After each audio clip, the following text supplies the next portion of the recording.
அண்மை செய்தியை பார்த்து வருகிறோம்.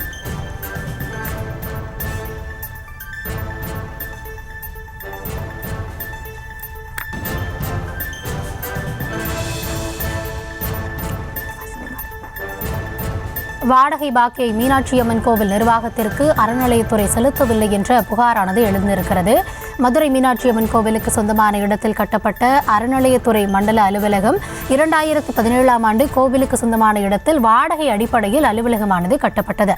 இந்த நிலையில் வாடகை பாக்கியான 59 லட்சத்தை அறநிலையத்துறை செலுத்தவில்லை என்பது குறித்து தெரிய வந்திருக்கிறது. அது குறித்த அண்மை செய்தியை நாம் தற்பொழுது பார்த்து வருகிறோம்.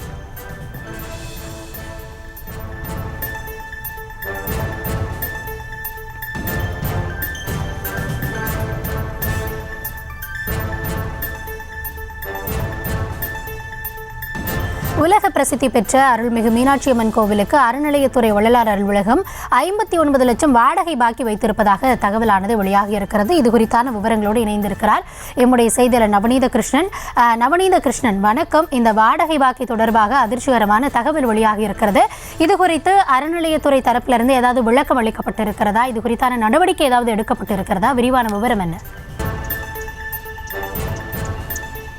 கௌதமி, உலக பிரசித்தி பெற்ற அருள்மிகு மீனாட்சி சுந்தரேஸ்வரர் ஆலயத்திற்கு சொந்தமாக பல்வேறு வணிக வளாகங்கள் மற்றும் நீர்நிலைகள் உள்ளிட்ட விவசாய நிலங்களும் இருந்து வருகின்றன. அந்த அடிப்படையில் பார்த்தோமேயானால் கடந்த 2017ஆம் ஆண்டு வரை உலக பிரசித்தி பெற்ற மீனாட்சி அம்மன் கோவிலுக்கு அருகிலேயே இந்து சமய அறநிலையத்துறையுடைய அலுவலகம் இயங்கி வந்தது. அதனைத் தொடர்ந்து இடப்பற்றாக்குறை காரணமாக விரிவாக்க பணிகளுக்காக நாம் தற்போது பார்க்கக்கூடிய இடத்தில், அதாவது மதுரை பெரியார் பேருந்து நிலையம் அருகே இருக்கக்கூடிய எல்லிஸ் நகர் பகுதியில் மீனாட்சி அம்மன் கோவிலுக்கு சொந்தமான இடத்தில் கடந்த 2017ஆம் ஆண்டு ஆகஸ்ட் மாதம் ஒரு மாடியுடன் கூடிய கூடுதல் கட்டடமானது கட்டப்பட்டு இந்த பகுதியில் ஒருங்கிணைந்த இணை ஆணையாளர் அலுவலகம் மற்றும் உதவி ஆணையர் அலுவலகங்கள் இயங்கி வருகின்றன. மதுரை மண்டலத்திற்கான அலுவலகமாக இயங்கி வரக்கூடிய இந்த அலுவலகத்தில் மதுரை கோச்சரை பகுதியைச் சேர்ந்த சமூக ஆர்வலர் ஒருவர் ஆர்டிஐ மூலம் வாடகை பாக்கி எவ்வளவு என்று கேட்டதற்கு மீனாட்சி அம்மன் கோவில் தரப்பிலிருந்து மதுரை மண்டல இணை ஆணையர் அலுவலகம், அதாவது இந்து சமய அறநிலையத்துறை அலுவலகத்துடைய வாடகை பாக்கி ரூபாய் 56 லட்சம் இருப்பதாக அதிர்ச்சிகரமான தகவல்கள் வெளியாகி இருக்கிறது. இந்த நிலையிலே இந்து சமய அறநிலையத்துடைய அலுவலகங்களிடையே நம்ம அலுவலர்களிடம் கேட்டபோது வாடகை பாக்கி செலுத்துவதற்கான ஆவணங்கள் அனைத்தும் இந்து சமய அறநிலையத்துடைய சென்னை அலுவலகத்திற்கு அனுப்பப்பட்டதாகவும் அதற்கான நடைமுறைகள் வழிமுறைகள் நடத்தப்பட்டு வருவதாகவும் தெரிவித்திருக்கிறார்கள்.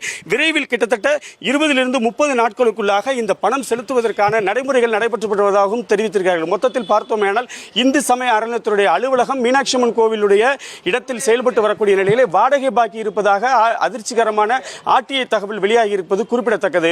கௌதமி,